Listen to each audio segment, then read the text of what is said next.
और अब वक्त है व्यूअर्स सत्य और तथ्य का। क्या आप जानते हैं कि भारत दुनिया का पहला देश है जिसने चांद के दक्षिणी ध्रुव पर कदम रखा था। आप शायद यह भी जानते होंगे कि भारत जल्द गगनयान मिशन लॉन्च करेगा। तैयारी चंद्रयान 4 और मंगलयान 2 की भी जोरों शोरों से इस समय चल रही है।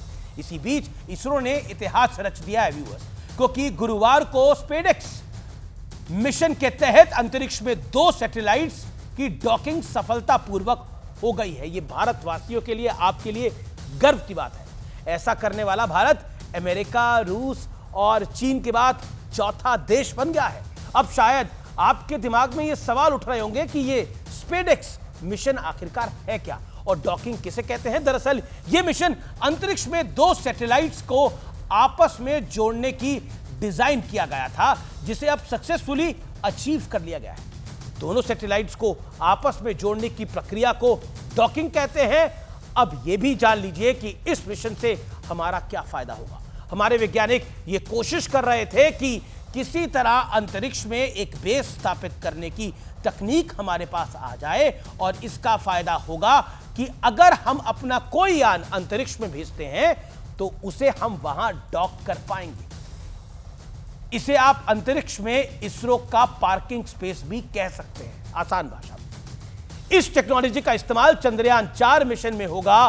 स्पेस स्टेशन बनाने के बाद वहां जाने आने के लिए भी डॉकिंग टेक्नोलॉजी की आवश्यकता होती है। गगनयान मिशन के लिए भी यह टेक्नोलॉजी काफी जरूरी है। भारत ने यह मिशन इसलिए शुरू किया क्योंकि दुनिया भर की स्पेस एजेंसियां इस तकनीक को शेयर नहीं करना चाहती हैं, लेकिन भारत ने अपने दम पर मेक इन इंडिया के तहत इस मिशन को पूरा कर लिया है। एक वो दौर भी था जब नंबी नारायण जैसे महान वैज्ञानिक को 1994 में देश विरोधी होने का झूठे आरोप में गिरफ्तार कर लिया गया था कांग्रेस की सरकार में। उस वक्त नंबी नारायण क्रायोजेनिक इंजन को लेकर बड़ी सफलता हासिल करने की कगार पर पहुंचे हुए थे, लेकिन उनकी गिरफ्तारी से भारत इस रेस में 2 दशक यानी 20 साल पीछे हो गया था। 2009 से 2013 के बीच 11 वैज्ञानिकों की संदिग्ध मृत्यु हुई। क्या यह सब महज इत्तेफाक था या फिर कोई लॉबी देश को पीछे धकेलने की साजिश कर रही थी? उस समय की सरकार ने जांच भी करना नहीं लाजमी समझा, लेकिन अब भारत बदल चुका है। अब वैज्ञानिक नाकामयाब हो भी जाएं तो देश का प्रधानमंत्री खुद उन्हें गले लगाकर सांत्वना देता है और भरोसा देता है कि भारत की सरकार हर हाल में देश के वैज्ञानिकों के साथ खड़ी हुई है।